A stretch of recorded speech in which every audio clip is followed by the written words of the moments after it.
बेलपत्र और जल का एक छोटा सा प्रयोग देखने में इतना साधारण है कि शायद आप भी इसे नज़रअंदाज कर दें, लेकिन शिव भक्ति में छोटी छोटी चीज़ों का भी अपना महत्व माना गया है।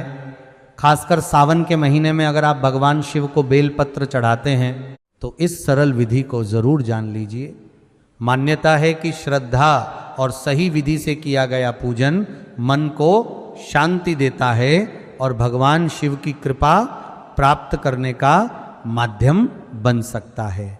नमस्कार। हर हर महादेव। आज हम बात करेंगे बेलपत्र और जल से जुड़े एक ऐसे छोटे से प्रयोग की जिसे आप घर पर भगवान शिव की पूजा करते समय आसानी से कर सकते हैं।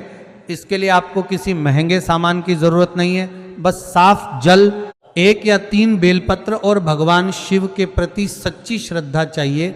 सबसे पहले एक बात ध्यान रखें, बेलपत्र हमेशा साफ और ताज़ा होना चाहिए।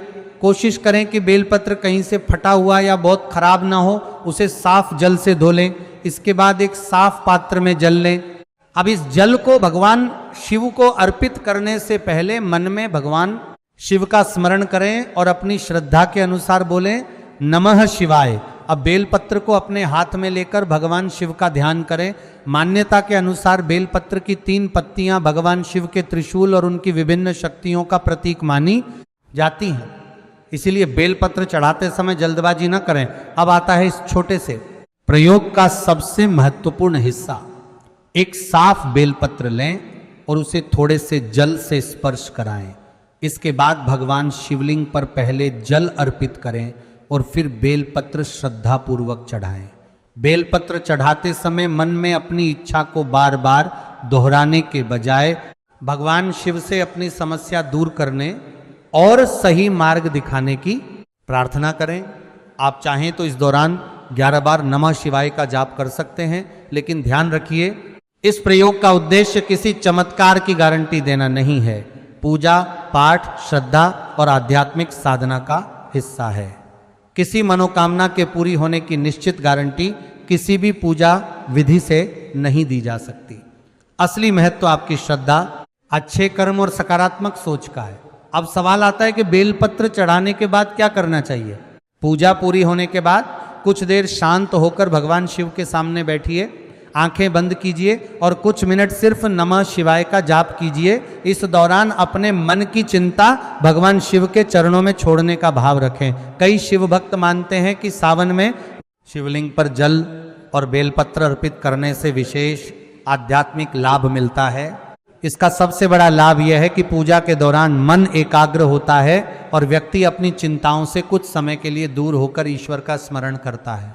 एक और बात बहुत जरूरी है, बेलपत्र चढ़ाते समय उसे उल्टा पुल्टा करने या जानबूझकर गलत तरीके से चढ़ाने की बजाय अपने परिवार या परंपरा में चली आ रही पूजा विधि का पालन करें।